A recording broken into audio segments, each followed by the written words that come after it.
আমার প্রিয় Azimpur government girls কলেজের শিক্ষার্থীবৃন্দ, তোমরা কেমন আছো? আমি আশা করি তোমরা এই প্যান্ডেমিক বা মহামারীর মধ্যেও তোমরা যথেষ্ট পরিমাণে ভালো আছো এবং তোমাদের ভালো থাকার প্রত্যাশা এবং আমার সঙ্গে আজকে তোমাদের যেই বাংলা বাংলা প্রথম পত্রের কবিতার ক্লাসে তোমাদের স্বতঃস্ফূর্ত অংশগ্রহণ কামনা করে আমি আমার ক্লাস শুরু করব। তোমরা একে একে অংশগ্রহণ করতে থাকো আমার লাইভ ক্লাসে।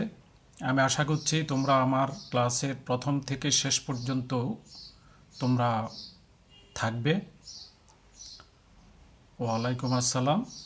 তোমরা যে কেউ একজন একটু আমাকে কমেন্টস করে জানাও যে আমার কথা বা লেকচারের শব্দ সুস্পষ্টভাবে শোনা যাচ্ছে কিনা এবং ভিডিওর রেজুলেশন ঠিকমতো আছে কিনা।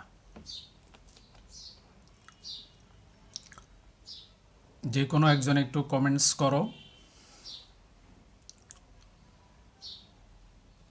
আর তোমরা একে একে অংশগ্রহণ করতে থাকো।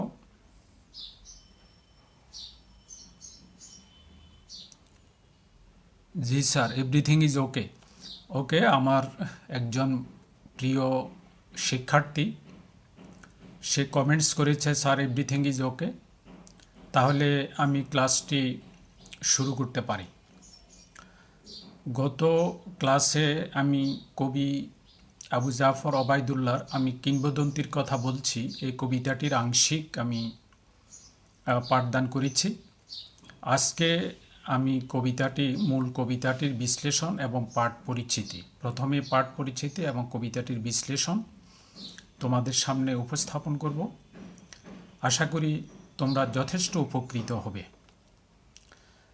আমি পাঠ পরিচিতিতে যাওয়ার আগেই এই কবিতা সম্পর্কে একটুখানি আমার নিজস্ব মতামত বলতে পারো, বা আমি কিভাবে কবিতাটিকে দেখি এ বিষয়ে একটুখানি আমি বলে নিই। আসলে এই কবিতাটি আমি যতবারই পড়ি ততবারই আমার কাছে মনে হয় আমি নতুন একটি সাহিত্য আঙ্গিকের নতুন জগতে প্রবেশ করি, এবং প্রতিবারই আমার কাছে মনে হয় আমি নতুন করে কবিতাটি রসোপলব্ধি এবং এটার রস আস্বাদন আমি করছি। অর্থাৎ কবিতাটি যখন আমি পড়ি তখন আমার হৃৎপিণ্ডে এমন একটা রিদমের সৃষ্টি হয়, এমন একটা অর্কেস্ট্রা তৈরি হয় যা আমার সমগ্র শরীরে রক্তের যে অক্সিজেন যেরকম আমাদের হৃৎপিণ্ডে থেকে রক্ত সরবরাহ করে সারা শরীরে ছড়িয়ে দেয়, ঠিক তেমনি এই কবিতার রিদমটি যেন আমার হৃৎপিণ্ড থেকে আমার শরীরের সমগ্র দেহের মধ্যে যেন এক ধরনের রিদম ছড়িয়ে দেয়। এটাকে অনুভব করা যায়, উপলব্ধি করা যায়,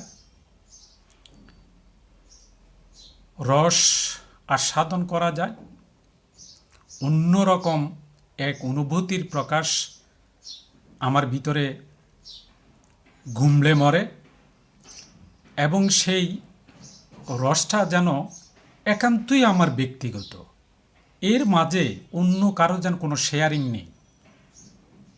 কাজেই এই কবিতাটি শুধু অনুভব করা যায়, যতটুকু অনুভব করা যায় ততটুকু শব্দের মাধ্যমে অন্যের কাছে প্রকাশ করাটা খুবই দুরূহ ব্যাপার। আমি দেখেছি এটা আসলে একেবারে পংক্তি ধরে ধরে, যদি আমি বলি লাইন বা পংক্তি ধরে ধরে এটার বিশ্লেষণ করে শব্দের মাধ্যমে অন্যকে বুঝিয়ে দেওয়া, এটার রস, তারপরে সাহিত্যগুণ, আঙ্গিক সব কিছু অন্যের সাথে শেয়ার করে তাকে পরিতৃপ্ত করা, এটা আমার মনে হয় কেমন যেন সম্ভব নয়। এটা সম্ভব হবে না, আমি পারিব না এটা এইভাবে। এই কবিতাটির ক্ষেত্রে শুধু মানে এটার যে ঢং, এর যে অভিনবত্ব, এর যে নতুনত্ব, এর যে উপস্থাপন কৌশল, এবং এর মাধ্যমে আমি যতবারই কবিতাটি আবৃত্তি করি, যতবারই কবিতাটি আমি পড়ি, এর যেই প্রবাহমান মানতা, এগুলো আমার হৃৎপিণ্ডের মধ্যে অক্সিজেন যেরকম সরবরাহ করে আমার শরীরে ছড়িয়ে দেয়, আমার হৃৎপিণ্ডে এর রিদমটা যেন সমগ্র শরীরে এক ধরনের শিহরণ, এক ধরনের সংবেদনশীলতা তৈরি করে, যা শুধু আমি উপলব্ধি করতে পারি, আমি অনুভব করতে পারি, কিন্তু অন্যকে আমি সেই অনুভবটা, সেই উপলব্ধিটা মনে হয় আমি শব্দের মাধ্যমে বুঝাতে পারবো না। এটি কেবল আমার বারবার মনে পড়ে। তবু আমি চেষ্টা করব যে আমার এই ক্ষুদ্র অনুভূতি, আমার এই ক্ষুদ্র উপলব্ধি, আমার এই ক্ষুদ্র সংবেদনশীলতা এই কবিতার আলোকে তোমাদের সাথে শেয়ার করার জন্যই আজকে আমি এই মুহূর্তে তোমাদের সামনে হাজির হয়েছি। আমি আশা করছি আমার সাথে তোমরা শুরু থেকে শেষ পর্যন্ত তোমরা থাকবে এবং ভালো লাগবে। কবিতাটি খুবই ভালো লাগবে। এর মানে আঙ্গিক কৌশল এত, মানে কি বলবো, কবি এত সুকৌশলে এর অভিনবত্বে, এর নতুনত্ব, এর আঙ্গিক, এর বিষয়বস্তু সব কিছুতেই কেমন যেন তিনি তার সেরা মেধাটাই দিয়েছেন। কবি আর কবিতা এই দুটো সেরা আঙ্গিক। সাহিত্যের মধ্যে যতগুলো আঙ্গিক রয়েছে, এই দুটো মানে এই কবিতার আঙ্গিকটা হচ্ছে সবচেয়ে সুনিপুণ, শক্তিশালী একটা আঙ্গিক। এবং এই আঙ্গিকের রস যারা আস্বাদন করতে পারে তারাই শুধু বুঝতে পারে যে এটা কতটা সেরা এবং এটা কতটা চৌকস একটা আঙ্গিক। আমি সে আঙ্গিকের দিকে যাচ্ছি। প্রথমে আমি পাঠ পরিস্থিতিটি তোমাদের সাথে শেয়ার করব, এরপরে মূল কবিতাটি আল্লাহ চাহে তো আমি তোমাদের সাথে শেয়ার করব, বিশ্লেষণ করব, অর্থাৎ টেক্সটটি আমি বিশ্লেষণ করব। আমরা আসি, তোমরা যারা বই নিয়ে বসেছ, আবু জাফর ওবায়দুল্লাহর আমি কিংবদন্তির কথা বলছি।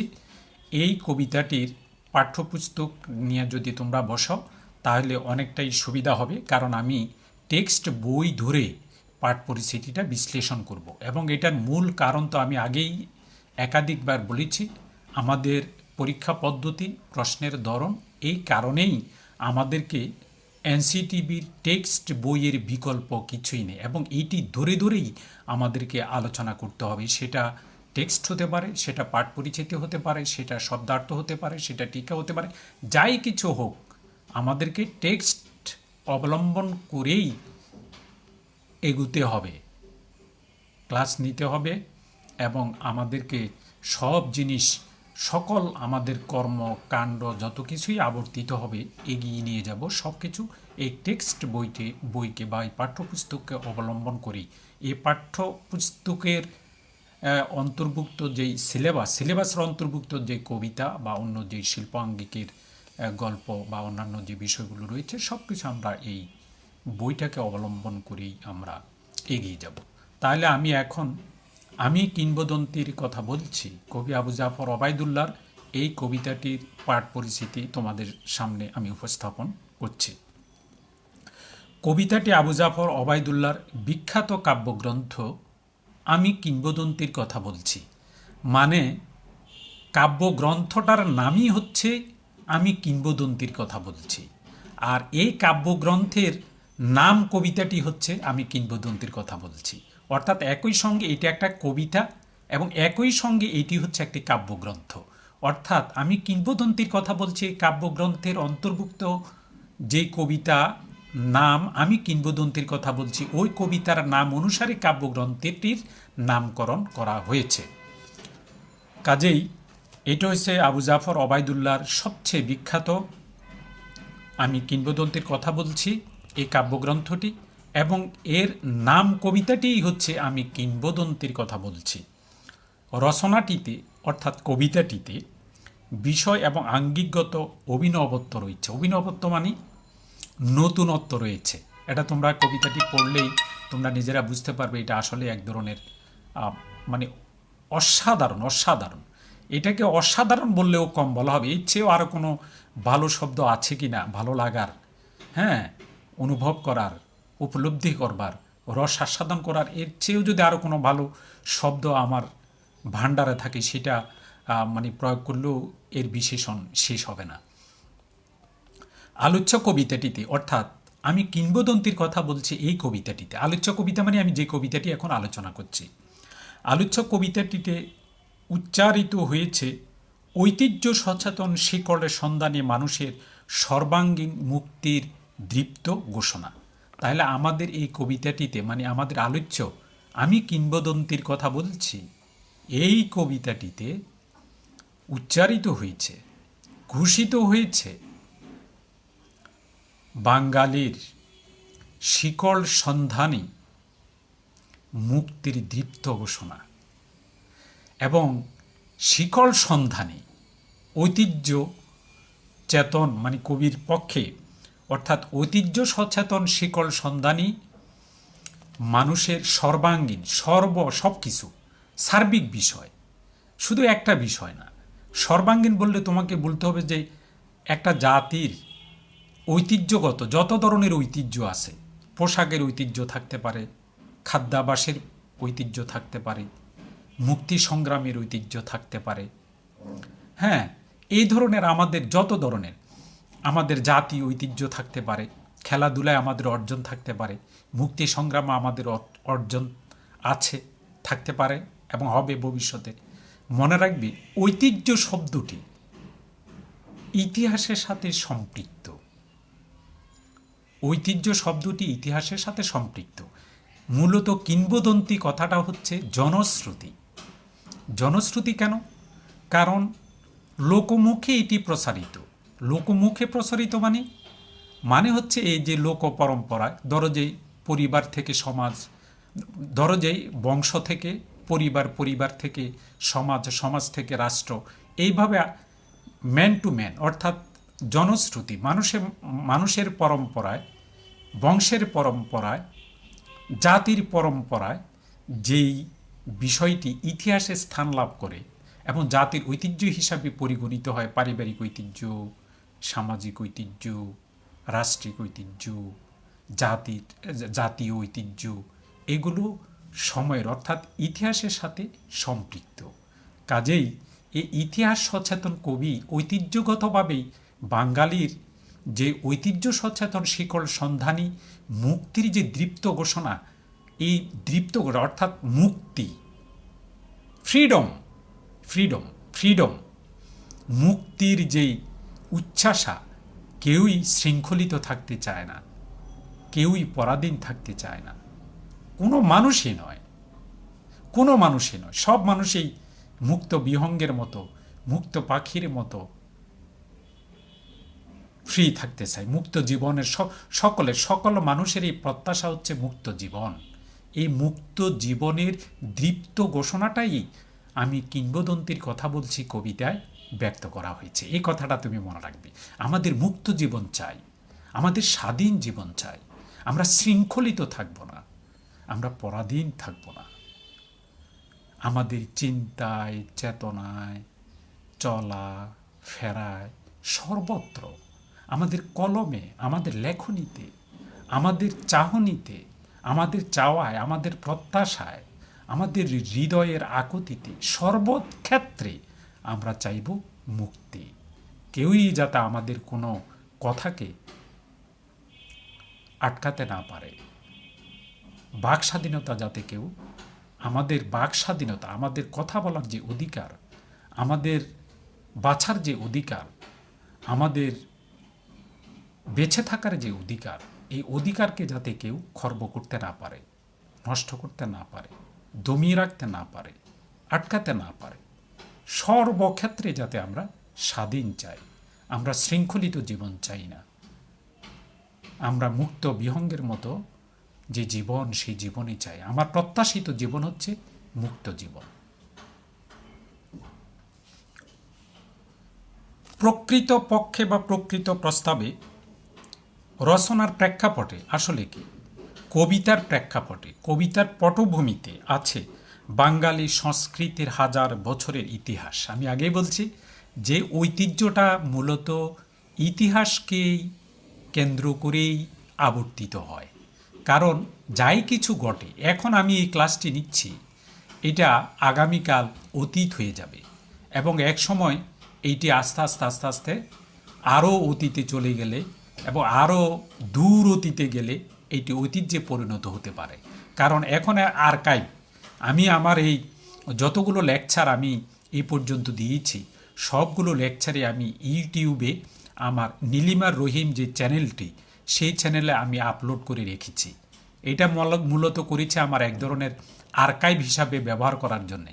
অর্থাৎ আমার মৃত্যু হয়ে যাবে, আমি মাটির সাথে মিশে যাব, কিন্তু আমার যে লেকচারগুলো ইউটিউবে রয়ে গেল, এগুলা পৃথিবী যতদিন থাকবে ততদিন তোমরা এই নীলিমার রহিম লিখে চার্জ দিলেই তোমরা পেয়ে যাবে।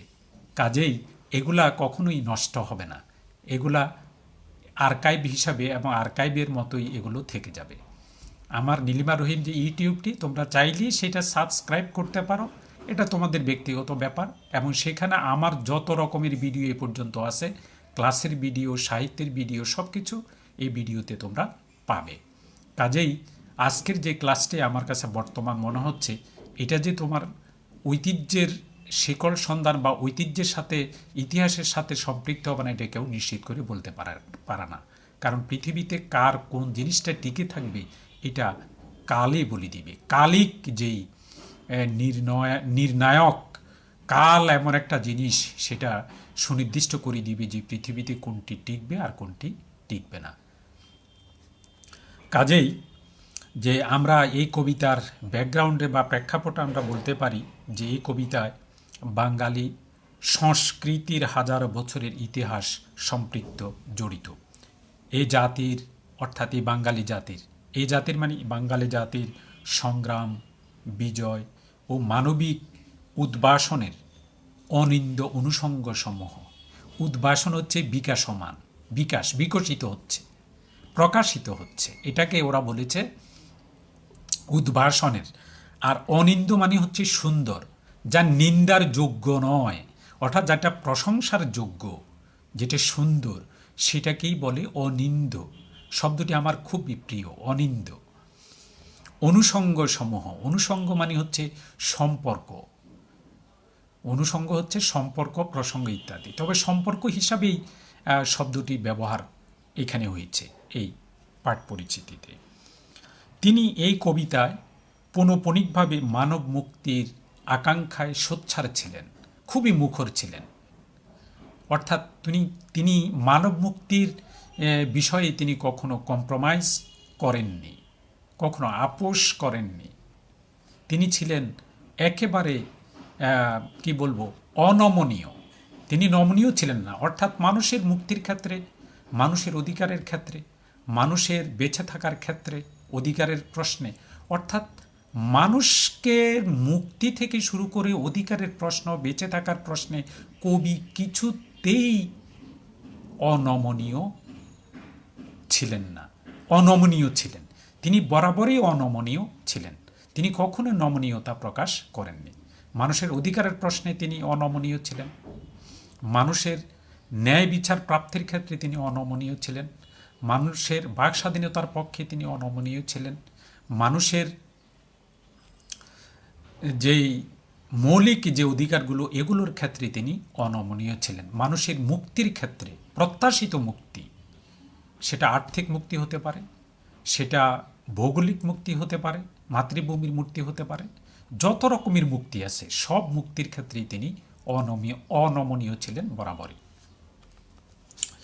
তিনি এই কবিতায় পৌনঃপুনিকভাবে মানব মুক্তির আকাঙ্ক্ষায় সোচ্চার হন।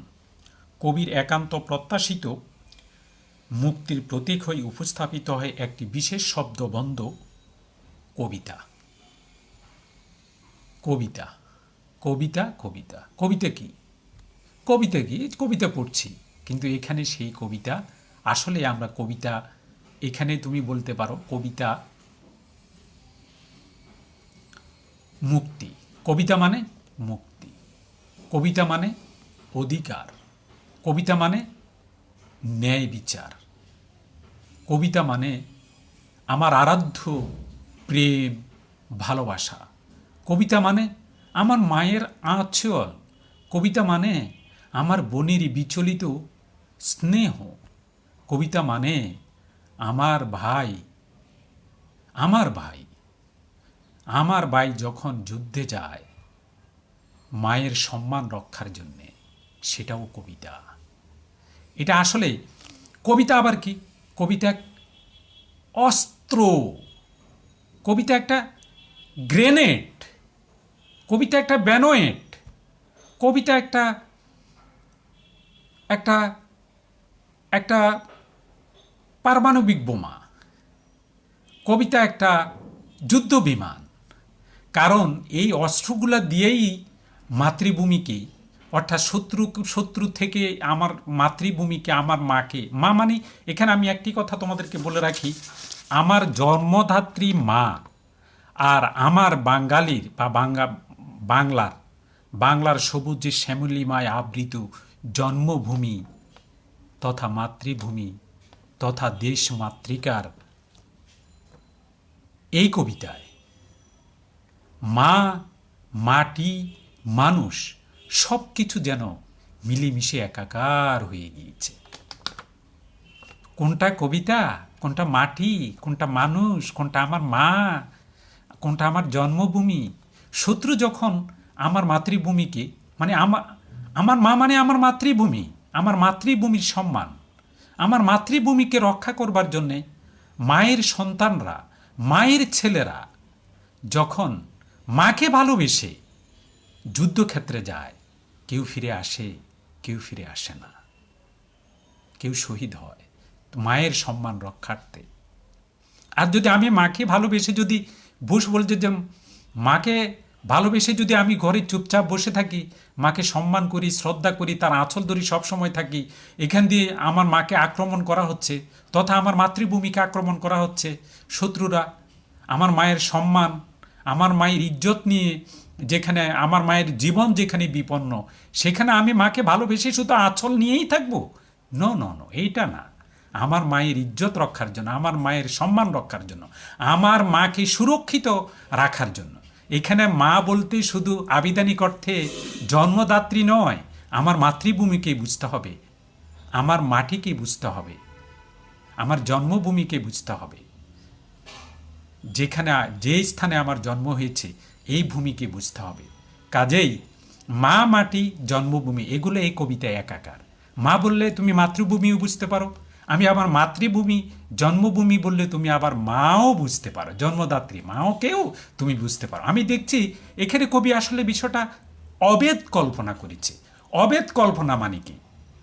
তোমরা যদি কেউ রূপক কর্মধারা সমাস সম্পর্কে যদি তোমাদের একটু ধারণা থাকে, সেখানে কিন্তু বিশেষ এবং বিশেষণ দুটোকেই অবেদ কল্পনা করা হয়। মানে কি? যেমন আমি যদি বলি বিষাদ সিন্ধু, তাহলে আমরা এটার ব্যাসবাক্য বলি বিষাদ রূপ সিন্ধু, সেখানে উপমান এবং উপমিত দুটোই আছে, কিন্তু এই দুটোর মধ্যে অবেদ কল্পনা করা হয়। এই কবিতায় আমি কিংবদন্তির কথা বলছি। এই কবিতায় কবিতা মা, মাটি, মানুষ, জন্মভূমি, মাতৃভূমি, দেশ মাতৃকা সব কিছুকেই অবেদ কল্পনা করেছেন। মানে কোনো পার্থক্য নেই। মা বললে জন্মভূমি আমি বুঝবো, জন্মভূমি বললে আমি আমার জন্মদাত্রী মাকেও বুঝবো। অর্থাৎ এই দুটোর মধ্যে এটাই হচ্ছে এই কবিতার মূল মানে এক বিস্ময়। এই কবিতাটি যখন পড়ি তখন আমার অনুভব এবং আমার রসোপলব্ধি পারতটা আস্তে আস্তে আস্তে আস্তে আস্তে আস্তে একেবারে উপরে উঠে যায়। আমার মনে হয় এই ধরনের কবিতা আমি কখনোই লিখতে পারবো না, কারণ কবি এত চমৎকারভাবে এবং এত নিপুণভাবে এই কবিতাটি তিনি লিখেছেন, যেখানে ইতিহাস, ঐতিহ্য, সংগ্রাম, বাঙালির হাজার বছরের সাংস্কৃতিক ইতিহাস সব কিছু, মায়ের সম্মান, মায়ের ইজ্জত, মাকে সুরক্ষিত রাখা, মায়ের সন্তান হিসাবে আমার দায়িত্ব, হ্যাঁ, সব কিছু যেন মিলে মিশে একাকার হয়ে গিয়েছে। এবং কবির পূর্বপুরুষদের অবস্থা সবচেয়ে, কবির পূর্বপুরুষ মানে কি? বাঙালি জাতির ইতিহাস, এটা বাঙালি জাতির ঐতিহ্য। আমাদের পূর্বপুরুষেরা কি করেছে, কতটা নির্যাতিত হয়েছে, কতটা তারা কষ্ট, কতটা তারা দুঃখ, কতটা তারা হেনস্থা হয়েছে, কতটা তারা অত্যাচারিত হয়েছে, সব কিছুই যেন কবি এখানে একটা ছবির পর একটা ছবি, যেটাকে ইমেজ বলে, চিত্রকল্প, একটা আঙ্গিক, এই আঙ্গিকের মাধ্যমে তিনি এই পুরো কবিতাটি আমাদের সামনে উপস্থাপন করেছেন। কাজে এগুলো হচ্ছে অবেদ কল্পনা। কবিতা অস্ত্র, আবার অস্ত্র কবিতা, সত্য, শাশ্বত, অমোঘ। আবার কবিতা, কবিতা মানে সত্য, কবিতা মানে শাশ্বত, কবিতা মানে অমোঘ, কবিতা মানে আমার বেঁচে থাকার হাতিয়ার, কবিতা মানে আমার বেঁচে থাকার অধিকার, কবিতা মানে এমন একটা আত্মশক্তি, যেই শক্তি দিয়েই আমি শত্রুকে পরাজিত করব। সেটা হতে পারে অস্ত্র শস্ত্র, যাই হোক, সব কিছুই একাকার মিলেমিশে গেছে। কবিতাকে তুমি কি না ভাবতে পারো, অর্থাৎ কবিতা একটা অস্ত্র। তুমি অস্ত্রের সাহায্যে তোমার জীবনটাকে তুমি শত্রুর মুখোমুখি হয়ে তুমি জীবন, মাকে, মায়ের সম্মানকে রক্ষা করবে, মাকে সুরক্ষিত রাখবে। এটাই হচ্ছে কবিতা। কবিতা মানে সম্মান, কবিতা মানে সুরক্ষা, কবিতা মানে আমার মা, কবিতা মানে আমার বোন, কবিতা মানে আমার ভাই, কবিতা মানে আমার দেশ, কবিতা মানে আমার জন্মভূমি, কবিতা মানে শত্রুর বিরুদ্ধে রুখে দাঁড়ানোর অস্ত্র শস্ত্র। কি বলবা তুমি এখানে? সব একাকার, সব কিছু কবিতা। কবিতা মানে শক্তি, কবিতা মানে শক্তি, কবিতা মানে বেঁচে থাকার হাতিয়ার। তাহলে এখন তোমরা একটুখানি চিন্তা করো, আমি কিংবদন্তির কথা বলছি, কবি আবু জাফর ওবায়দুল্লাহ কত উঁচু মানের একজন কবি, যিনি এক কবিতায় বাঙালি জাতির পুরো ঐতিহ্যকে উপস্থাপন করেছেন। কোনো কিছু বাকি নেই, কোনো কিছু বাকি নেই। এবং এটার অভিনবত্ব তো আরও চমৎকার। আমি মাত্র শুরু করেছি। কবির একান্ত প্রত্যাশিত মুক্তির প্রতীক হয়ে উপস্থাপিত হয় একটি বিশেষ শব্দবন্ধ কবিতা। কবিতার পূর্বপুরুষের সাহসী ও গৌরবোজ্জ্বল ইতিহাসের কথা উপস্থাপনের মধ্য দিয়ে তার বক্তব্যকে অত্যন্ত সুকৌশলে এগিয়ে নিয়ে চলেন। কবির বর্ণিত এই ইতিহাস মাটির কাছাকাছি মানুষের ইতিহাস, বাংলার ভূমিজীবী অনার্য কৃতদাসের লড়াই করে টিকে থাকার ইতিহাস। এই তো তোমরা এবারে যে বাংলার ভূমিজীবী, ভূমিজীবী মানে হচ্ছে ভূমিপুত্র। ভূমিপুত্র মানে আরে বাবা কৃষক, কৃষকরে বলা হচ্ছে ভূমিজীবী, কৃষকে বলা হয় ভূমিপুত্র। বুঝছ, বাঙালির এটা হচ্ছে সবচেয়ে বড় ঐতিহ্য। আমাদের ৬৮,০০০ গ্রামটাই হচ্ছে আমাদের ঐতিহ্য।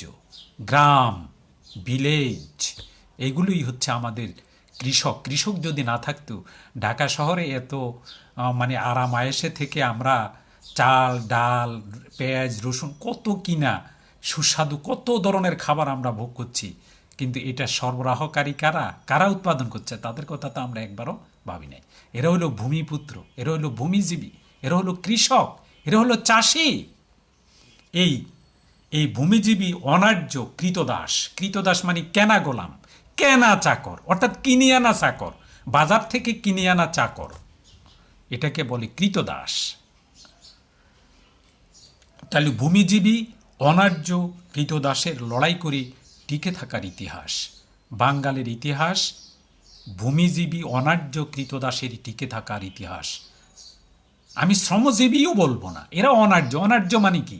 যারা আর্য নয়, যারা লেখাপড়া জানে না, যারা শিক্ষার আলো থেকে বঞ্চিত, যারা চাষাবাদ করে কোনো রকমের জীবনযাপন করে, হ্যাঁ, যারা আদিম অধিবাসী, বাংলাদেশের আদিম অধিবাসী, যাদের লেখাপড়ার ধারে কাছে যাদের যাওয়ার কোনো সুযোগ নাই, যারা একেবারে সমাজের অস্পৃশ্য সম্প্রদায়ের মানুষ, হ্যাঁ, যারা বাংলাদেশের আদিম অধিবাসী, এরাই হচ্ছে অনার্য কৃতদাস। এদেরকে কিনে নিয়ে তোমার এই জমিদারেরা বা যারা অবস্থাপন্ন বা যারা ব্রাহ্মণ, তারা এদেরকে যাচ্ছাতাইভাবে তাদের কাজে ব্যবহার করত। কবিতা ও সত্যের অভেদ কল্পনার মধ্যে দিয়ে, ওই যে একটা কথা বললাম না, অভেদ কল্পনা, কবিতা এবং সত্য। সত্য মানে কবিতা, কবিতা মানে সত্য। এই কবিতার ক্ষেত্রে এই কথাটাই তোমরা মনে রাখবে, অর্থাৎ যেটা সত্য সেটাই কবিতা, আবার যেটা কবিতা সেটাই সত্য। যেটা অধিকার সেটাই কবিতা, আবার যেটা কবিতার সেটাই অধিকার।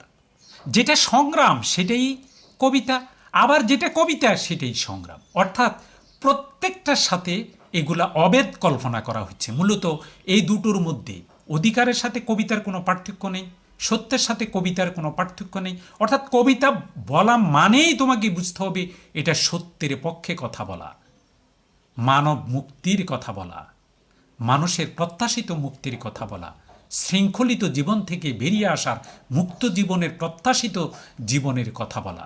এটাই হচ্ছে কবিতা। এই কবিতার ক্ষেত্রে অন্তত এইটুকুই তুমি বুঝবে, এটা হচ্ছে একটা হাতিয়ার, যে হাতিয়ার ব্যবহার করে আমরা মাতৃভূমিকে রক্ষা করব, আমার মায়ের সম্মানকে রক্ষা করব, আমার মাকে সুরক্ষিত রাখব।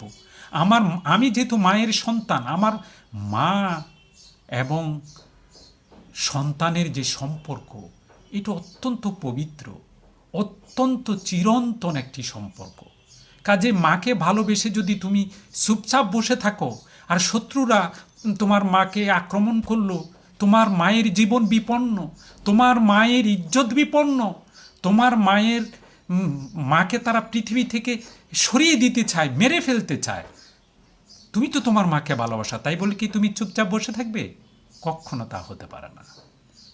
তখনই তোমার উচিত যুদ্ধে যাওয়া, মায়ের সম্মান রক্ষার জন্যে, মাকে সুরক্ষিত রাখার জন্যে। মায়ের সন্তান হয়ে কেউ যুদ্ধে যায়, সবাই যুদ্ধে যায়, এবং এই যুদ্ধে কেউ ফিরে আসে, কেউ ফিরে আসে না। এটাই হচ্ছে এই কবিতার মূল প্রতিপাদ্য বিষয়।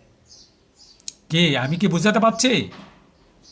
আমার প্রিয় শিক্ষার্থীবৃন্দ এবং আমার প্রিয় ছাত্রীবৃন্দ, তোমরা কমেন্টসে করে তোমরা যদি জানাও, হ্যাঁ, তাহলে আমি খুব উৎসাহিত হব। তোমাদের কাছে কেমন লাগছে কবিতাটি বিশ্লেষণ? আমি এখনও পাঠ পরিচিতির মধ্যেই আছি।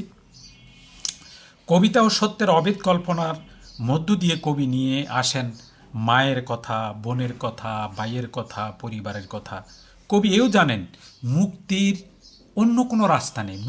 মুক্তির পূর্ব শর্ত হচ্ছে যুদ্ধ, আর সেই যুদ্ধে পরিবার থেকে দূরে সরে যেতে হয় ভালোবাসার জন্যে, তাদেরকে মুক্ত করবার জন্যে তাদের ছেড়ে যেতে হয়।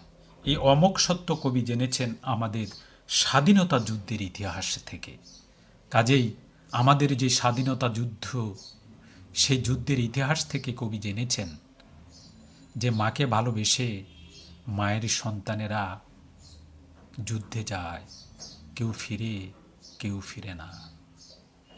কিন্তু উৎসর্গ, মাকে যদি আমি ভালোবাসি তাহলে উৎসর্গের কোনো বিকল্প নেই।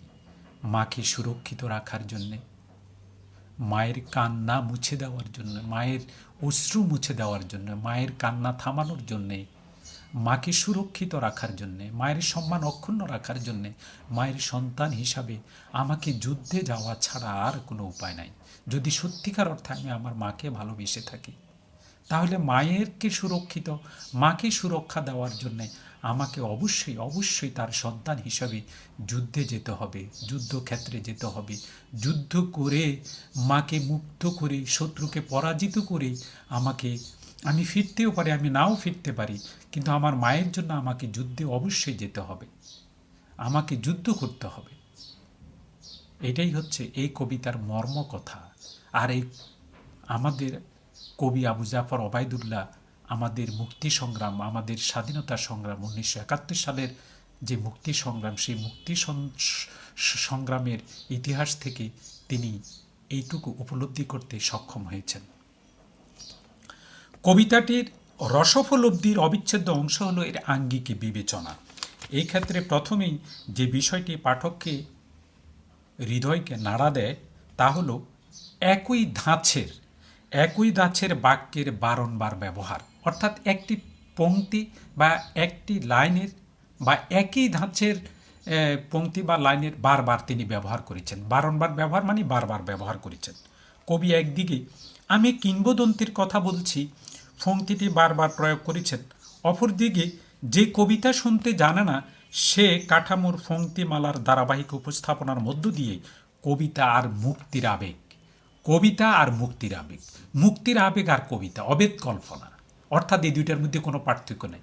যা কবিতা তাই মুক্তির আবেগ, যা মুক্তির আবেগ তাই কবিতা। এটাকে বলে অভেদ কল্পনা করা, অর্থাৎ দুইটা মিলেমিশে একাকার। কোনটা কবিতা কোনটা মুক্তির আবেগ, এটার মধ্যে তুমি কোনো সীমারেখা টানতে পারবে না, কোনো বর্ডার দিতে পারবে না, কোনো সীমানা টানতে পারবে না, কোনো বাউন্ডারি ওয়াল তুলতে পারবে না, কোনো সারাউন্ডিং ওয়াল তুমি তুলতে পারবে না। দুইটা মিলেমিশে একাকার হয়ে যায়, দুইটার মধ্যে কোনো পার্থক্য থাকে না। এটাকে বলে অভেদ কল্পনা। এটাকে কি বলে? এটাকে অভেদ কল্পনা বলে। অর্থাৎ যেটা কবিতা সেটাই মুক্তির আবেগ, যেটা মুক্তির আবেগ সেটাই কবিতা। কাজেই এই দুইটাকে আলাদাভাবে দেখার কোনো সুযোগ এই কবিতায় নেই। এখানে অভেদ কল্পনা করা হয়েছে। কাঠামো পংক্তিমালা ধারাবাহিক উপস্থাপনার মধ্যে কবিতা আর মুক্তির আবেগকে একত্রে তিনি শিল্পরূপ প্রদান করার চেষ্টা করেছেন, এবং আমি বলবো চেষ্টা না, তিনি সফল হয়েছেন, সার্থক হয়েছেন। এখানে কিংবদন্তি শব্দ বন্ধটি হয়ে উঠেছে আমাদের ঐতিহ্যের প্রতীক, বাঙালি জাতির ঐতিহ্যের প্রতীক। কবি এ নান্দনিক কৌশলের সঙ্গে সমন্বিত করেছেন গভীরতা সঞ্চারী চিত্রকল্প, ইংরেজিতে যেটাকে বলে ইমেজ।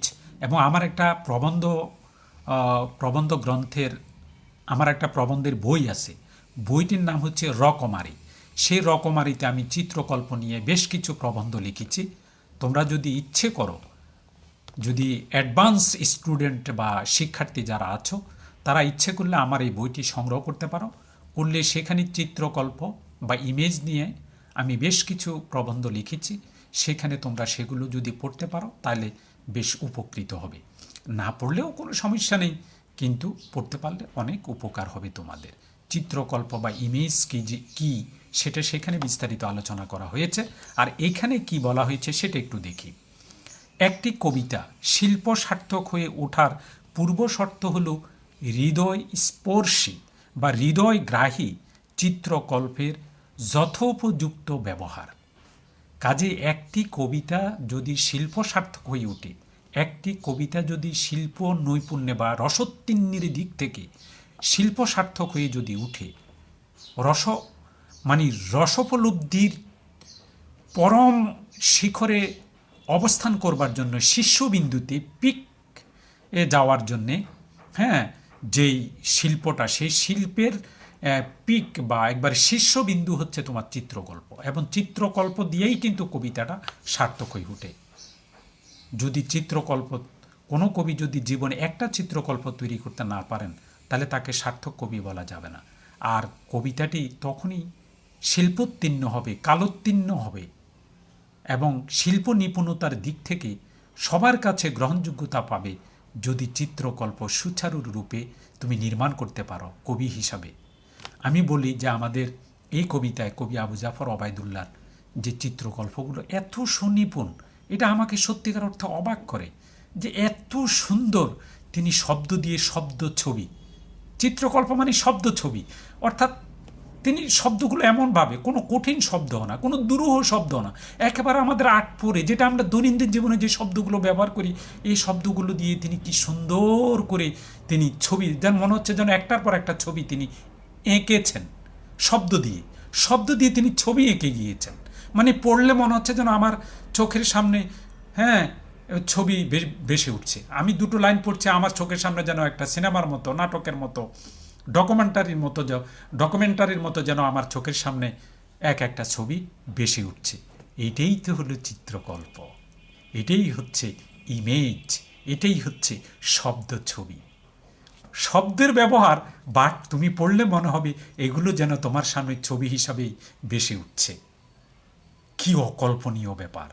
একটা ইন্দ্রিয় দিয়ে আরেকটা ইন্দ্রিয়কে দিয়ে কাজ করা, অথবা সমন্বিত ইন্দ্রিয়ের মাধ্যমে প্রকাশ করা, কি অসাধারণ, কি সুনিপুণ!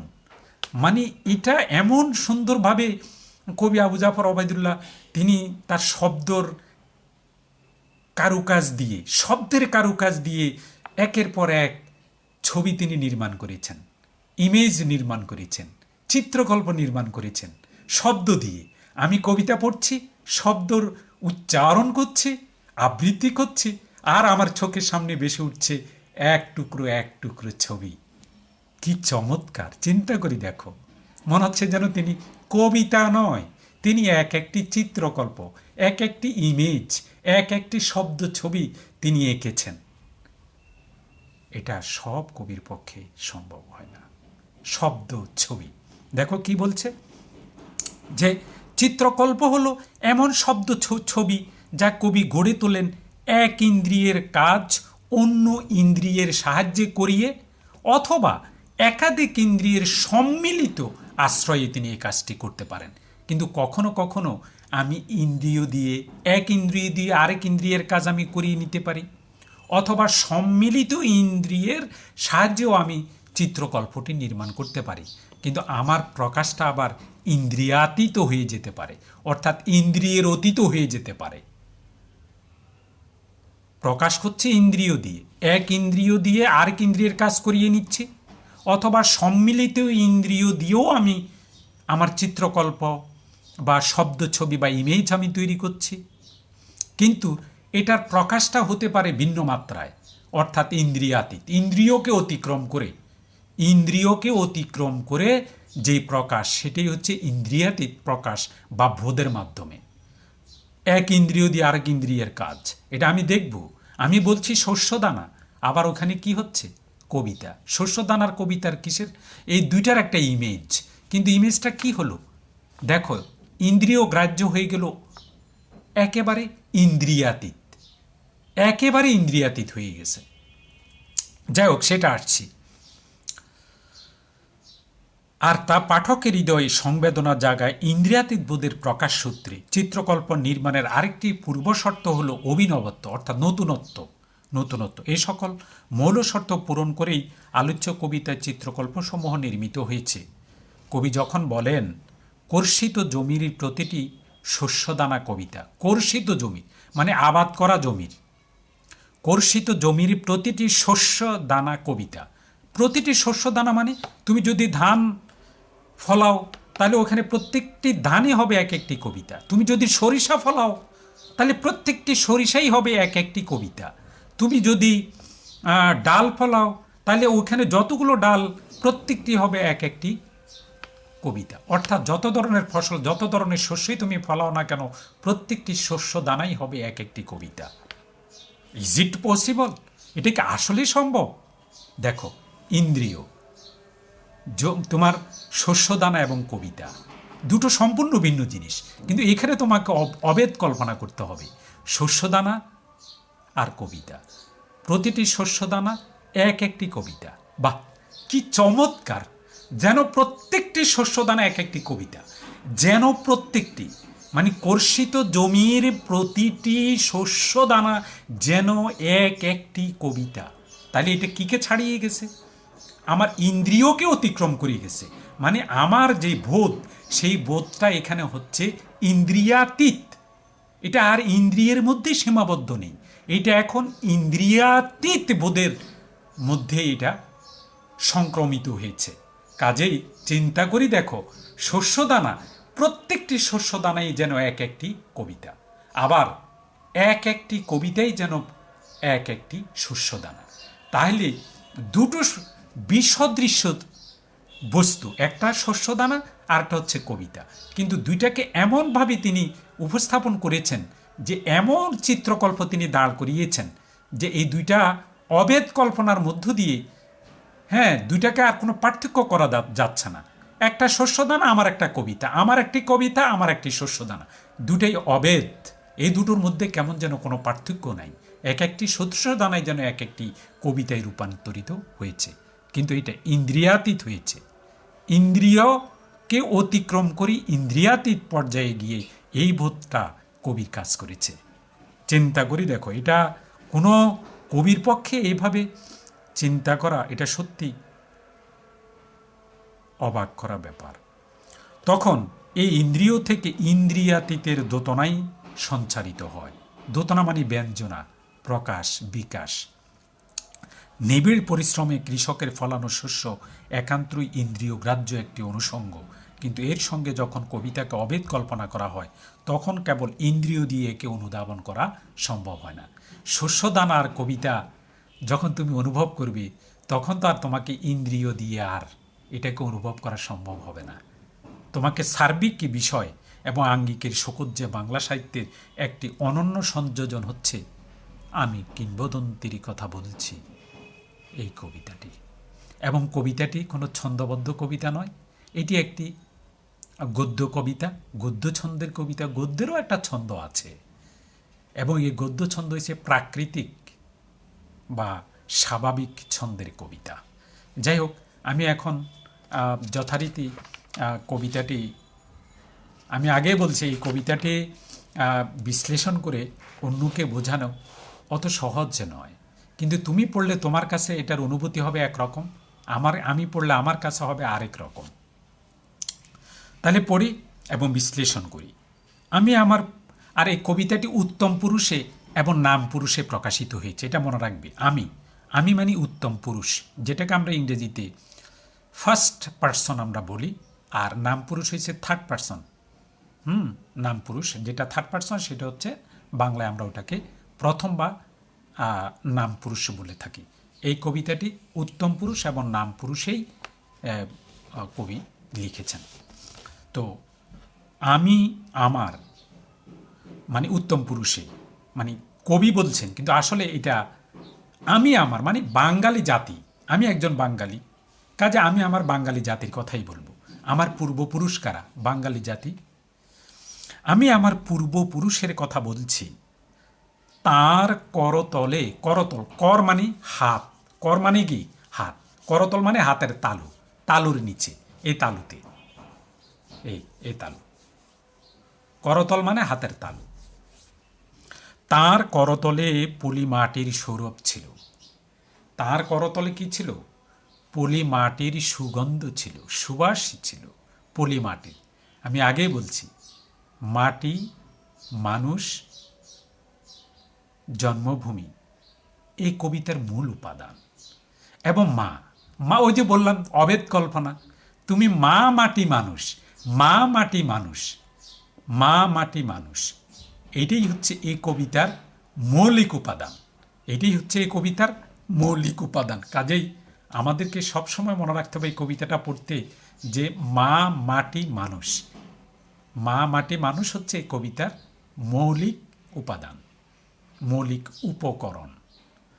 তাহলে আমি আমার পূর্বপুরুষের কথা বলছি, যারা আমার আগে ছিল, যা আদিম অধিবাসী, বাংলাদেশের আদিম অধিবাসী, অনার্য কৃতদাস, যারা ভূমিজীবী ছিল, যারা কৃষক ছিল, যারা ভূমিপুত্র ছিল, যারা অনেক কষ্ট সৃষ্টে যারা জীবনযাপন করত, ফসল ফলাতো, আমি তাদের কথা বলছি। আমার সেই পূর্বপুরুষের কথা বলছি। আমি আমার সেই বাঙালি জাতির পূর্বপুরুষের কথা বলছি, যারা শুরু থেকেই এত কষ্ট করে একটি জাতিকে আজকের এই পর্যায়ে নিয়ে এসেছে। আমি আমার সেই পূর্বপুরুষের কথা বলছি। আমি আমার পূর্বপুরুষের কথা বলছি। তার করতলে পলি মাটির সৌরভ ছিল, তার পিঠে রক্ত জবার মতো ক্ষত ছিল। রক্ত জবার মতো, রক্ত জবা মানে রক্ত রূপ জবা, এটা রূপক কর্মদার হয় যদি আমরা বলি। এটা রক্ত আর জবা মানে জবা ফুল দেখো লাল টকটকে, কেমন লাল, রক্ত জবা। তাহলে রক্ত জবার মতো তার পিঠে ক্ষত ছিল, মানে তারা কতটা অত্যাচারিত হয়েছিল, নির্যাতিত হয়েছিল, তাদের জীবনটা কতটা বিপন্ন ছিল, তারা কত কষ্ট করেছে, শত্রুরা তাদেরকে কিভাবে নির্মমভাবে প্রহার করেছে। এবং সেই প্রহারের ধরনটা তোমরা দেখো, সামনাসামনি নয়, তার পিঠে মানে কি, মানে কাপুরুষের মতো এসে তারা আঘাত করেছে, অথবা তাকে, আমার পূর্বপুরুষদেরকে তারা বন্দি করে সেই বন্দির উপর তারা ঝাঁপিয়ে পড়ে তাকে নির্যাতন করেছে। তুমি কিভাবে জিনিসটা দেখো, কারণ ক্ষতটা তো আমার বুকেও থাকতে পারতো, আমার মুখেও থাকতে পারতো, আমার কপালেও থাকতে পারতো। কবি কেন পিঠটা বেছে নিলেন? দেখো, এখানেই হচ্ছে কবির কারুকার্য, কবির চিন্তাধারা। তিনি যখন একটি কবিতা লেখেন, তখন তিনি, কবি তো আর আমাদের মতো স্বাভাবিকভাবে চিন্তা করেন, আমরা তো সাধারণ মানুষ যেন তেনভাবে চিন্তা করি, ব্যাস শেষ। কিন্তু কবি সেভাবে চিন্তা করেন না, তিনি একটু ভিন্নভাবে চিন্তা করেন। দেখেন, এই যে পিঠের ক্ষত দিয়ে কবি বুঝাতে চেয়েছেন যে আমার পূর্বপুরুষদেরকে, হ্যাঁ, পেছন দিক থেকে কাপুরুষের মতো আক্রমণ করে তাদেরকে নির্যাতিত করা হয়েছে, অথবা আমার পূর্বপুরুষদেরকে বন্দি করে সেই বন্দি আমার পূর্বপুরুষ আমার বাঙালি জাতির উপর তারা হায়নার মতো ঝাঁপিয়ে পড়েছিল। তারা তো সামনাসামনি বা সম্মুখ লড়াইয়ের বিরোচিত কোনো সাহস সে শত্রুরা দেখাতে পারেনি। তারা সত্যিকার অর্থেই তারা কাপুরুষ ছিল। তা না হলে তারা আমার পূর্বপুরুষের পিঠে আঘাত করবে কেন? তারা তো সামনে এসে আঘাত করতে পারত, কারণ তারা জানে আঘাতের প্রত্যাঘাত কত কঠিন, এটা ওরা জানে। সেই জন্যে কাপুরুষের মতোই তারা পিছন দিক থেকে আঘাত করে। কাপুরুষের মতো তারা বন্দি মানুষের উপরে, বন্দি আমার পূর্বপুরুষ বাঙালি জাতির উপরে তারা হায়নার মতো তারা ঝাঁপিয়ে পড়ে। তাদের সেই সাহস নেই, তাদের সেই মরদ নেই সামনাসামনি মুক্ত মানুষের মতো সামনাসামনি এসে যুদ্ধ করবার মতো সেই সাহস, সেই বিরোচিত সাহস তাদের মধ্যে নেই। তারপর আমার পূর্বপুরুষরা কি বলতেন? আমার পূর্বপুরুষেরা বলতেন কি, তিনি অতিক্রান্ত পাহাড়ের কথা বলতেন। কত কষ্ট করে তারা পাহাড়, উঁচু পাহাড় টিলা সব কিছু অতিক্রম করে তারা যে এই ভূখণ্ডে বাঙালি জাতির বাংলাদেশের ভূখণ্ডে তারা সারভাইভ করেছেন, তারা সংগ্রাম করেছেন, সেটাই এখানে বলা হয়েছে। তিনি অতিক্রান্ত পাহাড়ের কথা বলতেন, অরণ্য আর সাপদের কথা বলতেন। অরণ্য হচ্ছে বন ঝোপঝাড়, আর সাপদ হচ্ছে মাংসাশী প্রাণী, শিকারী যে জন্তু, মাংসাশী প্রাণী শিকারী যে জন্তু, সেটাকে বলে সাপদ। অরণ্য এবং সাপদের কথা বলতেন। পতিত জমি আবাদের কথা বলতেন, অর্থাৎ যে জমি অনাবাদি ছিল সেই জমিকে আবাদ করে ফসল উৎপাদনের কথা বলতেন। তিনি কবি এবং কবিতার কথা বলতেন। এই যে উপরে যত কিছু তিনি বলেছেন, পলি মাটির সৌরভ, রক্ত জবার মতো ক্ষত, পাহাড় অতিক্রান্তের কথা, অরণ্যের কথা, সাপদের কথা, পতিত জমি আবাদের কথা, এই সব কিছু আসলে কবি আর কবিতার কথাও তিনি বলতেন। মানে হচ্ছে এখানে সাপদ মানে কবিতা, কবিতা মানে সাপদ। কবি এখানে সত্য, এগুলি কোনো কিছুই মিথ্যা নয়। আমার পূর্বপুরুষেরা পাহাড় অতিক্রম করেছেন, কষ্ট করেছেন, তাদের পিঠে রক্ত জবার মতো ক্ষত ছিল, তাদেরকে নির্যাতন করা হয়েছে। তারপরে তারা অরণ্য, তারা অরণ্য ঝোপঝাড়ের মধ্যে তারা চাষাবাদ করেছেন। পতিত জমি যেটা অনাবাদি ছিল সে জমিকে তারা চাষ করেছেন। এগুলো হচ্ছে প্রত্যেকটি সত্য, সত্যের চিত্রায়ন, সত্যের এক একটি ছবি। অরণ্য একটি ছবি, সাপদ একটি ছবি, পাহাড় একটি ছবি, পতিত জমি একটি ছবি, তারপরে তোমার পতিত জমি একটি ছবি। এগুলো হচ্ছে সত্যের কথা। এগুলা প্রত্যেকটা আমার পূর্বপুরুষের ক্ষেত্রে এগুলো ছিল বাস্তব সত্য। এই নির্যাতন, এই কষ্ট, এই দুঃখ, এই হতাশা, এত কষ্ট আমার পূর্বপুরুষদের ক্ষেত্রে এগুলো ছিল একেবারে দিনের আলোর মতো সত্য। কবি বলছেন এটাই হচ্ছে কবির কাজ। কবি এবং কবিতার কথাও তারা বলতেন। মানে কবি এবং কবিতার কথা বলতেন। কবিতা মানে সত্য, আর সত্য মানে হচ্ছে কবিতা। অর্থাৎ সত্যের অপর নাম কবিতা, কবিতার অপর নাম সত্য। অভেদ কল্পনা, এটা মনে রাখবে। অর্থাৎ দুইটার মধ্যে কোনো কল্পনা বা কোনো পার্থক্য নেই। দুইটাকে এক করে ফেলা হয়েছে, একাকার করে ফেলা হয়েছে। যে আমি যে কতগুলো কথা বললাম, যে অতিক্রান্ত পাহাড়ের কথা, তারপরে রক্ত জবার মতো ক্ষত, তারপরে অরণ্য সাপদ, তারপরে পতিত জমি আবাদের কথা, এগুলা আমার পূর্বপুরুষদের ক্ষেত্রে বাস্তব সত্য ছিল। এটা অলীক নয়, এটা বাস্তব। আর কবিতা বাস্তব, ওটা সত্য। কবিতা সত্য, এগুলোও সত্য। এগুলো সত্য, কবিতাও সত্য। কাজেই এই দুটার মধ্যে অভেদ কল্পনা করা হয়েছে। অর্থাৎ মূলত এই দুটোর মধ্যে কোনো পার্থক্য রচনা করা হয়নি। কোনো সীমা রাখা, কোনো বর্ডার, কোনো সীমানা, কোনো বাউন্ডারিং বা সারাউন্ডিং ওয়াল তুলে দেওয়া হয়নি। দুইটাই সেম সেম, দুইটাই একই। এরপরে এসো, জিও ভাই উচ্চারিত প্রতিটি সত্য শব্দ কবিতা।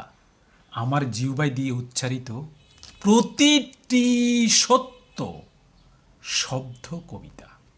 মানে সত্য মানে কবিতা, কবিতা মানে সত্য। কর্ষিত জমির প্রতিটি শস্যদানা কবিতা। প্রতিটি শস্যদানা এক একটি কবিতা, মানে প্রতিটি শস্যদানা যেন এক একটি কবিতার মতো সত্য। এটা ইন্দ্রিয়াতীত বোধের প্রকাশ। ইন্দ্রিয়াতীত এমন চমৎকার চিত্রকল্প যে ইন্দ্রিয় দিয়ে তৈরি করা হয়েছে, কিন্তু বোধের প্রকাশটা হয়েছে ইন্দ্রিয়াতীত বোধের প্রকাশ। যে কবিতা শুনতে জানে না, মানে যে সত্য শুনতে জানে না, যে ন্যায় বিচার করতে পারে না, যে সত্য প্রকাশ করতে কুণ্ঠা বোধ করে, যে সত্য প্রকাশ করতে যার সাহস নেই, যে সত্য বলার মতো তার বুকের সাহস নেই, তার হৃদয়ে সাহস নেই, যার হাঁটু কাঁপে, যে ভয় পায়, যে ভয় পায়। কাজেই সত্য আর কবিতা সমার্থক। সমার্থ এখানে দুটো আলাদা কোনো জিনিস নয়। যে ন্যায় বিচার করতে পারে না, যে ন্যায়ের অধিকার প্রতিষ্ঠায় যার সাহস নেই, সে কোনো দিনও কবিতা পাঠ করতে পারবে না। কবিতার তার নয়, কোনো অত্যাচারী শাসকের জন্য কবিতা নয়।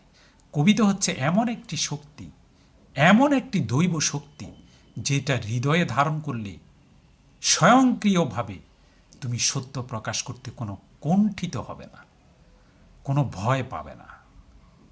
এটাই হচ্ছে কবিতা। দেখো ধরনটা, যে কবিতা শুনতে জানে না, মানে যে সত্য প্রকাশ করতে জানে না। কবিতা মানে সত্য, কবিতা মানে ন্যায়,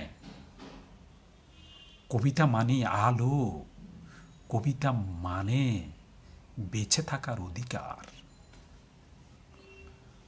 কবিতা সত্য, সুন্দর, অনিন্দ, কবিতা মানে সত্য। তাহলে যে কবিতা শুনতে জানে না, মানে যে সত্য শুনতে চায় না। যে কবিতা শুনতে জানে না, সে ঝড়ের আর্তনাদ শুনবে। মানে কি? সে ভয় পাবে। যে সত্য বলতে পারবে না, কেন বলতে পারবে না? সে ওই যে ভয়ের কারণে, সে ভয়, তার হৃদয়ের মধ্যে ভয়, জুজুর ভয়, ভোগাসভ। কাজেই সে ঝড়ের আর্তনাদ শুনবে, সে ভয়ে কম্পিত হবে, সে ভয়ে পিছু হটে যাবে, সে কাপুরুষ হবে, সে কাপুরুষের মতো সে থাকবে। সে সামনাসামনি বিরচিত কোনো যুদ্ধ, বিরচিত কোনো কথা, বিরচিত কোনো কিছু সে দেখাতে পারবে না, আঁকতে পারবে না, বলতে পারবে না। সে ভয়ে আতঙ্কিত থাকবে। কাজেই সে ঝড়ের আর্তনাদই শুনবে। যে সত্য বলতে জানবে না, কবিতা শুনতে মানে কি? সত্য, কবিতা সত্য, সত্য কবিতা, কবিতা সত্য, সত্য কবিতা। একটা আরেকটা একটা একই মুদ্রার এপিঠ আর ওপিঠ, একই মুদ্রার এপিঠ আর ওপিঠ। কাজেই যে কবিতা শুনতে জানবে না, সে ঝড়ের আর্তনাদ শুনবে, অর্থাৎ সে ভয়ে আতঙ্কে ভীত সন্ত্রস্ত অবস্থায় থাকবে। তাদের সে ঝড়ের আর্তনাদই শুনবে। যে কবিতা শুনতে জানে না, অর্থাৎ যে সত্য জানে না, সে দিগন্তের অধিকার থেকে বঞ্চিত হবে, সে বেঁচে থাকার অধিকার থেকে বঞ্চিত হবে। পৃথিবীর সে যেখানে তার মাতৃভূমি থাকুক না কেন, সেই সত্যিকার অর্থে বেঁচে থাকার অধিকার থেকে, দিগন্তের সুন্দর সুন্দর দিগন্তের অধিকার থেকে বঞ্চিত হবে সে।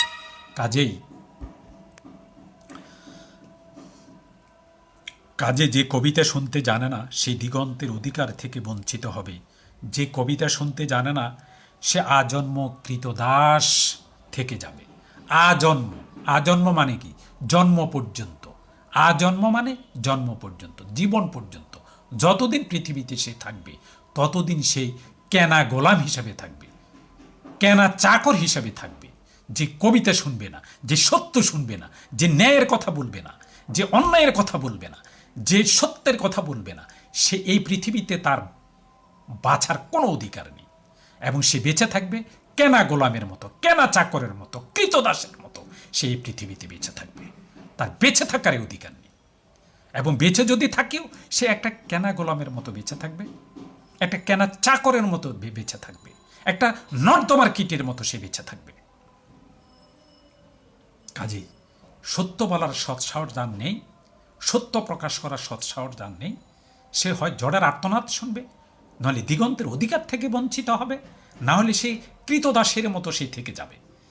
কৃতদাসে তার থাকা উচিত, যে সত্য প্রকাশ করতে পারবে না, যে কবিতা শুনতে পারবে না, যে সত্য শুনলে যে গাটা চাত করে জ্বলে উঠবে, হ্যাঁ, তার বিরক্ত লাগবে, তার গায়ে লাগবে। কেন? সত্য প্রকাশ অসুবিধাটাকে দেখবা আমাদের সমাজে এবং আমাদের পরিবারে, আমাদের আশেপাশে অনেকেই আছে, যখন তুমি অপ্রিয় সত্যটি বলে ফেলবে তেমনি তুমি শত্রু হয়ে গেলা। আরে ভাই, আমি শত্রু হলাম কোথা থেকে? আমি তো সত্য কথাটাই বললাম, আমি তো কবিতাই বললাম। এতে তো মিথ্যার কোনো কিছু নেই, এটা তো দিনের আলোর মতো সত্যই। দিনের আলোকে কি কেউ অস্বীকার করতে পারে? না। কাজেই যেটা সত্য সেটা তোমাকে প্রকাশ করতেই হবে। এখন কেউ যদি মনক্ষুণ্ণ হয়, কেউ যদি তোমাকে শত্রু জ্ঞান করতে পারে, কিন্তু মানুষ হিসাবে মনুষ্যত্ব বোধ থেকে হ্যাঁ, অবশ্যই তোমাকে সত্য প্রকাশ করার সৎসাহস থাকতে হবে, যদি তুমি মানুষ হয়ে থাকো। কারণ মানুষ হলেই তোমাকে সত্য অবশ্যই প্রকাশ করতে হবে। অর্থাৎ মানুষ তো সকলেই তো মানুষ, শুধু মানে ইয়া থাকলেই হবে না, যেই দুটো পা দুটো হাত থাকলেই আর হাঁটা চলা করলেই, হ্যাঁ, খাওয়া দাওয়া করলেই এটাকে মানুষ বলা যায় না। কারণ মানুষরূপী আবার অমানুষও আছে, পশুও আছে। মানুষে কিন্তু সে পশুর মতো কাজ করে, মানুষে কিন্তু সে অমানুষের মতো কাজ করে। কাজেই এগুলো আমাদেরকে ভাবতে হবে। সবাই আমরা মানুষ, কিন্তু ভিতরে ভিতরে কেউ আমরা পশুত্ব লালন করি, কেউ আমরা অমানুষের যে আচরণগুলো, অমানুষের যে কর্মকাণ্ড, সেগুলো আমরা লালন করি।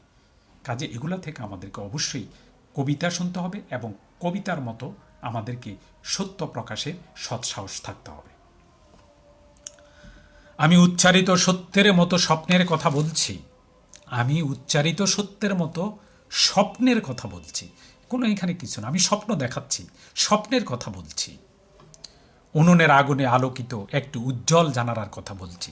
এখানে উনুনের আগুনে আলোকিত একটি উজ্জ্বল জানালার কথা বলছি, মানে আগুনের উত্তাপে সব কিছুই সূচি হয়ে যায়। সূচি মানে পবিত্র হয়ে যায়।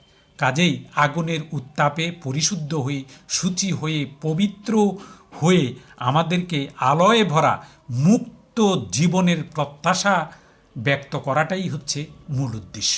এখানে উজ্জ্বল জানালা, এখানে উজ্জ্বল জানালা বলতে তোমাকে বুঝতে হবে যে আগুনের উত্তাপে, আগুনে পুড়ে সূচি, শুদ্ধ, পরিশুদ্ধ, পবিত্র হয়ে যত রকমের গ্লানি আছে সব গ্লানি মুছে ফেলে আমাদেরকে প্রত্যাশিত মুক্ত জীবনের দিকে দাবিত হতে হবে।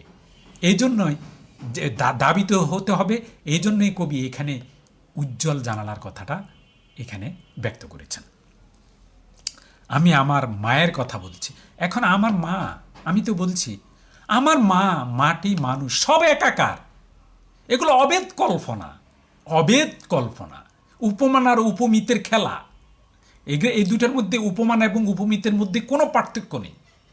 কোনটা উপমান আর কোনটা উপমিত, এই দুইটার মধ্যে মূলত কোনো পার্থক্য নেই, দুইটা একই।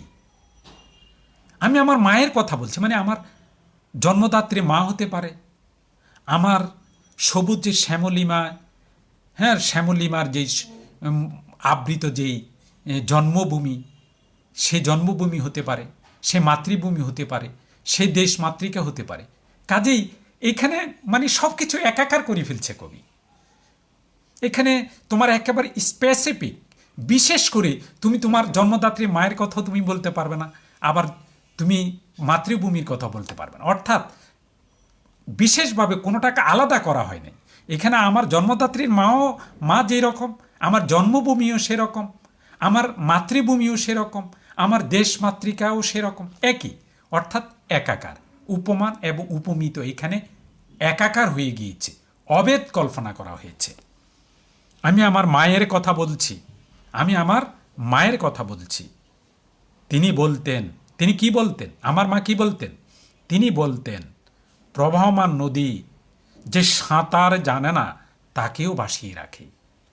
আমার মা বলতেন যে প্রবাহমান নদী, প্রবাহমান যে নদী প্রবাহিত হচ্ছে, যে নদীর স্রোত প্রবাহিত হচ্ছে, সেই নদীকে যে সাঁতার জানে না তাকেও এই প্রবাহমান নদী ভাসিয়ে রাখে, বাঁচিয়ে রাখে, না জানলেও বাঁচিয়ে রাখে।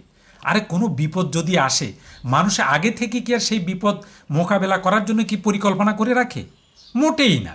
এটা তাৎক্ষণিক, এটা হিউম্যান বিইং, এটা আপনি ভিতর থেকে চলে আসে যে আমি এটা, এই যে সমস্যাটা হঠাৎ করে উদ্ভব হলো, এটা কিভাবে আমি সলভ করব, কিভাবে আমি সমাধান করব, এটা তোমাকে তাৎক্ষণিকভাবেই এটা চলে আসে।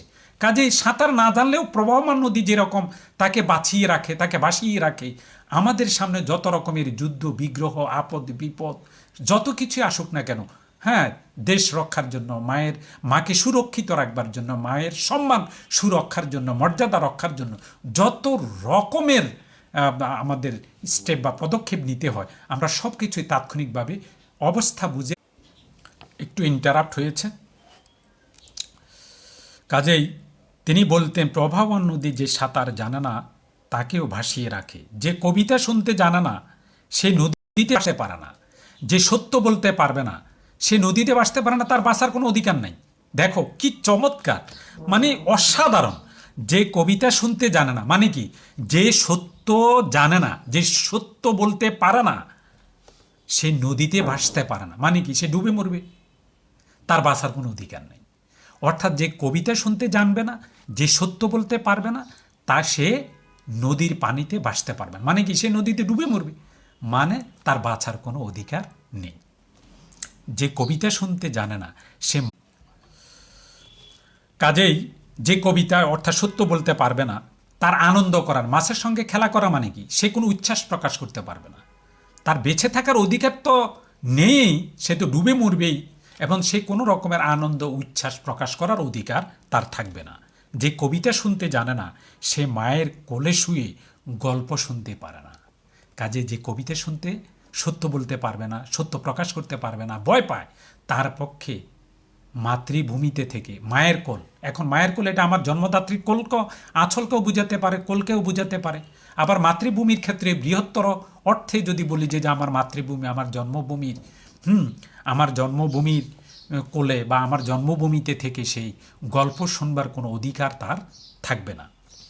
আমি কিংবদন্তির কথা বলছি, আমি আমার পূর্বপুরুষের কথা বলছি, আমি বিচলিত স্নেহের কথা বলছি, গর্ভবতী বোনের মৃত্যুর কথা বলছি, আমি আমার ভালোবাসার কথা বলছি। ভালোবাসা দিলে মা মরে যায়, যুদ্ধ আসে ভালোবেসে, মায়ের ছেলেরা চলে যায়। ভালোবাসা দিলে মা মরে যায় মানে কি, আসলেই তো ঠিক, ভালোবাসা দিলে মা মরে যায়। এখন আমি মা আর সন্তানের বা ছেলের ভালোবাসা চিরন্তন পবিত্র, আমি আমার মাকে ভালোবাসি, কিন্তু ভালোবেসে যদি আমি আমার মায়ের আঁচলে যদি আমি চুপটি মেরে যদি বসে থাকি, আর শত্রুরা এসে যদি আমার মাকে হেনস্থা করে, আমার মায়ের ইজ্জত লুণ্ঠন করার চেষ্টা করে, সম্ভ্রম নষ্ট করার চেষ্টা করে, এবং তাকে যদি তার জীবন যদি বিপন্ন করে ফেলে, তারপরও যদি আমি চুপটি মেরে বসে থাকি, তাহলে এই ভালোবাসা তো আমার মাকে, আমার এই ভালোবাসা তো, মাকে ভালোবাসা দিলে তো মা তো মরেই যাবে। অর্থাৎ মাকে ভালোবেসে যদি আমি চুপটি করে বসে থাকি, মায়ের আঁচল ধরে চুপচাপ বসে থাকি, তাহলে তো আমার মা আসলেই মরে যাবে। এই ভালোবাসার কোনো মূল্য নেই, এই ভালোবাসার কোনো মূল্য নেই। আমার মাকে সুরক্ষিত রাখার জন্যে, আমার মায়ের মর্যাদা রক্ষার জন্যে, আমার মাকে বেঁচে থাকার অধিকার দেওয়ার জন্যে, এবং আমার মায়ের সুরক্ষা দেওয়ার জন্য যা কিছু করা দরকার, আমার মাতৃভূমিকে রক্ষার জন্য যা কিছু করা দরকার, ছেলে হিসাবে, সন্তান হিসাবে আমি অবশ্যই আমার মাকে রক্ষার জন্য, সুরক্ষা দেওয়ার জন্য, মর্যাদা রক্ষার জন্যে, সব কিছু করার জন্য, আমার মাকে পৃথিবীতে সুনামের সঙ্গে যাতে আমার মা বেঁচে থাকতে পারে সেই ব্যবস্থা করার জন্য, আমার মার মাতৃভূমিতে যাতে কোনো শত্রু এক বিন্দু পরিমাণে, এক সেকেন্ডের জন্য যাতে অবস্থান করতে না পারে, আমি আমার মায়ের সুসন্তান হিসাবে আমি অবশ্যই যুদ্ধে যাব এবং যুদ্ধে ঝাঁপিয়ে পড়ব। প্রয়োজনে আমি আমার জীবন দিয়ে আমার মায়ের সম্মান আমি রক্ষা করব। তাহলে আমার ভালোবাসাটা সত্যিকারের মা এবং ছেলের, মা এবং সন্তানের সত্যিকার চিরন্তন পবিত্র যে ভালোবাসার বন্ধন, সেই ভালোবাসার এটাই আমি বলতে চেয়েছিলাম যে ভালোবাসা দিলে মা মরে যায় মানে কি, অর্থাৎ তুমি এত ভালোবাসা দিলে, এত মাকে রেসপেক্ট করো, এত সম্মান করো, এত শ্রদ্ধা করো যে তোমার মার জীবন যখন বিপন্ন হয়ে গেল, তোমার জন্মভূমির শত্রুরা ঘায়েল করে ফেলতেছে, নিয়ে যেতেছে, আক্রমণ করছে, সব কিছু তছনছ করে দিচ্ছে, আর তুমি চুপচাপ বসে আছো মায়ের আঁচল ধরে, এই ভালোবাসার কোনো মূল্য নাই। এই রকম ভালোবাসা দিলে মা তো মরেই যাবে, অর্থাৎ তোমার মাতৃভূমিও হাতছাড়া হয়ে যাবে, তোমার মায়ের জীবনও বিপন্ন হবে, তোমার মায়ের সম্ভ্রম নষ্ট হবে। কাজেই এই রকম ভালোবাসা যদি দাও তাহলে মা মরেই যাবে, এটা তো সত্যি কথাই। এইটাই আমি বোঝাতে চেয়েছি, কিন্তু ওনারা বলছেন যে যারা সংকলক তারা ভিন্ন কথা বলছিলেন, ওইটাই তুমি পড়বে, আমার এটা তুমি গ্রহণ না করলেই চলবে। ভালোবাসা দিলে মা মরে যায়, যুদ্ধ আসে ভালোবেসে, মায়ের ছেলেরা চলে যায়। আমি আমার ভাইয়ের কথা বলছি এখানে, ভাইয়ের কথা বলতে আমার অপরাপর, আমার শুধু কেবল সহদর ভাই নয়, অর্থাৎ যারা যুদ্ধে যাবে, যে সন্তানেরা আপামর যে মায়ের সন্তান যারাই যুদ্ধে যাবে, এখানে তাদেরকে ভাই হিসাবে বোঝানো হয়েছে। যে কবিতা শুনতে জানে না সে সন্তানের জন্য মরতে পারে না। ও যে সত্য প্রকাশ করতে পারে না সে সন্তানের জন্য কিভাবে মরবে, সন্তানের জন্য নিজের জীবনকে সে কিভাবে উৎসর্গ করবে। যে কবিতা শুনতে জানে না সে ভালোবেসে যুদ্ধে যেতে পারে না। কাজে সত্য প্রকাশ, যে যে যে সত্যই বলতে পারে না, কবিতা শুনতে পারে না মানে কি, যে সত্যই প্রকাশ করতে পারে না, সত্যই বলতে পারে না, ভয় পায়, সে কি করে যুদ্ধে যাবে? সে তো ভালোবেসে যুদ্ধে যাওয়ার প্রশ্নেই আসে না, সে তো ভীত কাপুরুষ, তার পক্ষে যুদ্ধে যাওয়া কখনোই সম্ভব নয়। যে কবিতা শুনতে জানে না সে সূর্যকে হৃৎপিণ্ডে ধরে রাখতে পারে না। সূর্যকে হৃৎপিণ্ডে, সূর্য হচ্ছে সকল শক্তির উৎস বা আধার। এখন এটাকে তুমি হৃৎপিণ্ডে কিভাবে ধরে রাখবে? এটাকে হৃৎপিণ্ডে ধরে রাখবে, সকল শক্তির আধার হিসাবে সূর্যকে হৃৎপিণ্ডে তুমি ধারণ করবে, এই সত্যকে তুমি হৃৎপিণ্ডে ধারণ করবে, কারণ কবিতার জন্য। কবিতা হচ্ছে সত্য, সত্যই হচ্ছে শক্তি। কাজেই এখানে সূর্য আর কবিতা সমার্থ, এটাকে অবেদ কল্পনা বলো। অর্থাৎ সূর্য আর কবিতা, কবিতা আর সূর্য দুইটাই এখানে অবেদ, অবেদ কল্পনা, দুইটাই সত্য। কাজেই তুমি যে সূর্যকে, যে কবিতা শুনতে জানে না, অর্থাৎ যে সত্য প্রকাশ করতে পারে না, সে সূর্যকে হৃৎপিণ্ডে ধরে রাখতে পারবে না। অর্থাৎ সে নিজেকে, সূর্যকে, সকল শক্তিকে, সকল শক্তির আধারকে যে এই হৃদয়ে ধরে রাখতে পারবে না, এই চিত্তে ধরে রাখতে পারবে না, এই মনে ধরে রাখতে পারবে না, সে কিছুই করতে পারবে না। সেই ভীত, সে কাপুরুষ, সে কৃতদাস। আমি কিংবদন্তির কথা বলছি, আমি আমার পূর্বপুরুষের কথা বলছি। তার পিঠে রক্ত জবার মতো ক্ষত ছিল, কারণ তিনি কৃতদাস ছিলেন। যে কর্ষণ করে শস্যের সম্ভার তাকে সমৃদ্ধ করবে, যে মৎস্য লালন করে প্রবহমান নদী তাকে পুরস্কৃত করবে, যে গাভীর পরিচর্যা করে জননীর আশীর্বাদে তাকে দীর্ঘায়ু করবে, যে লোহখণ্ডকে প্রজ্বলিত করে ইস্পাতের তরবারি তাকে সশস্ত্র করবে। দীর্ঘ দেহ পুত্রগণ, আমি তোমাদের বলছি, আমি আমার মায়ের কথা বলছি, বোনের মৃত্যুর কথা বলছি, ভাইয়ের যুদ্ধের কথা বলছি, আমি আমার ভালোবাসার কথা বলছি, আমি কবি এবং কবিতার কথা বলছি।